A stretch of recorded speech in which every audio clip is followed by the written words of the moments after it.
छाती होउथिला दुलु दुलु आमे जेते बेले तुमको कहिला पाउच बोली भल मोली पाउच बोली भल ये कोन कला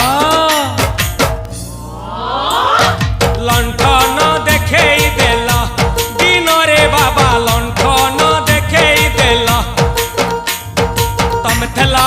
आम थेलु बाबा हुथिला सुलु सुलु हानिला भा बुझतेला छाती होउथिला दुलु दुलु दुलु